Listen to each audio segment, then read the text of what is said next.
السلام علیکم ورحمۃ اللہ وبرکاتہ۔ صلو علی الحبیب صلی اللہ علی محمد صلی اللہ علیہ وآلہ وسلم۔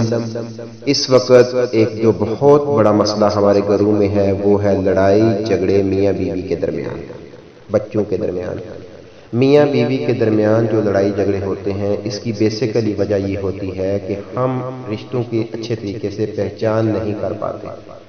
ہم بیوی سے تو یہ توقع رکھتے ہیں کہ وہ میرے والدین، میرے بہن بھائیوں کی خدمت کرے، لیکن ہم قطعاً بیوی کے بہن بھائیوں اور اس کے والدین کی خدمت کرنے پر راضی نہیں ہوتے۔ یہ بھی ایک بہت بڑا مسئلہ ہے۔ اس لیے ہمیں رشتوں کی پہچان کی ضرورت ہے۔ جو حقوق بیوی کے ہیں وہ ہمیں بیوی کو دینے چاہیے، جو حقوق والدین کے ہیں، بہن بھائیوں کے ہیں، وہ ہمیں ان کو دینے چاہیے۔ جب ہم سب کے حقوق صحیح طریقے سے ایمانداری سے ادا کریں گے تو انشاءاللہ عز و جل نہ لڑائی ہوگی نہ جھگڑے ہوں گے۔ اس کی ایک اور بیسیکلی وجہ ہے تھرڈ پارٹیز کا انوالو ہونا۔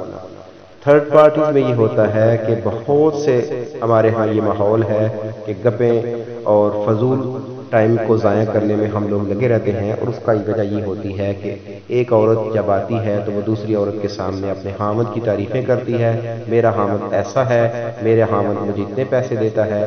وہ عورت تو یہ باتیں کر کے جب واپس چلی جاتی ہے تو جب یہ عورت دیکھتی ہے کہ اس کا خامد تو اسے 10,000 دیتا تھا اور میرا خامد 5,000 دیتا ہے، تو یہ بھی لڑائی جھگڑے کا ایک باعث بنتا ہے، کیونکہ یہ عورت سوچتی نہیں ہے کہ ہر گھر میں ہر انسان کی اپنی ضروریات ہیں اور اس کی آمدنی کا ذریعہ جو ہے اسی کے مطابق اس نے چلنا ہوتا ہے۔ تو یہ بھی ایک لڑائی کا باعث بنتا ہے، دوسروں کی باتیں سننا اور ان پر غور و فکر کیے بغیر اس پر بس پچھتانا شروع کر دینا۔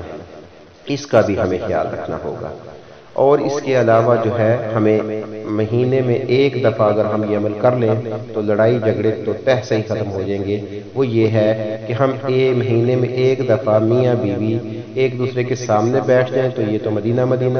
اور اگر سامنے نہیں بیٹھ سکتے کیونکہ مرد اناپرست ہوتا ہے، وہ کہتا ہے کہ میں کروں، میں ایسا کروں، تو اس میں اکثر اسی طرح کے معاملات پیش آتے ہیں۔ ہمیں پیپر لے کے دونوں کو، بیوی جو ہے وہ خامند کی اچھائیاں بیان کرے اور خامند جو ہے وہ بیوی کی اچھائیاں بیان کرے، تو انشاءاللہ عز و جل یہ بہت ہی فائدہ مند چیز ہوگی دونوں کے درمیان محبت کو بڑھانے میں۔ جب دونوں کی محبت بڑھے گی تو انشاءاللہ گھر کا ماحول خود بخود سیٹ ہو جائے گا۔ اور یہ بات مرد کو بھی ذہن میں بٹھا لینی چاہیے کہ اچھا جیون ساتھی اگر ہو تو کم پیسوں میں بھی گزارا ہو جاتا ہے۔ اگر عورت کو مرد عزت دے گا تو انشاءاللہ عورت اس کی عزت کی بھی حفاظت کرے گی اور اس کی عزت بھی کرے گی اور اس کو بادشاہ بنا کے رکھے گی۔ اسی طرح جو ہے عورت کو بھی چاہیے کہ وہ اپنے مرد کو اعلیٰ مقام پہ رکھے، اس کے جتنے بھی حقوق ہیں وہ پوری ایمانداری کے ساتھ ادا کرے۔ تو انشاءاللہ اگر ہم ان چیزوں پر عمل کریں گے تو ہمارے گھروں میں سکون آئے گا۔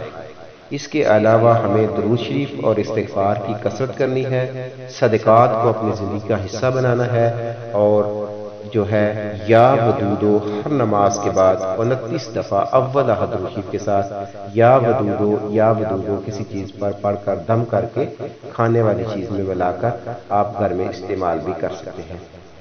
انشاءاللہ عز و جل اللہ کے فضل و کرم سے دلوں میں محبت پیدا ہوگی۔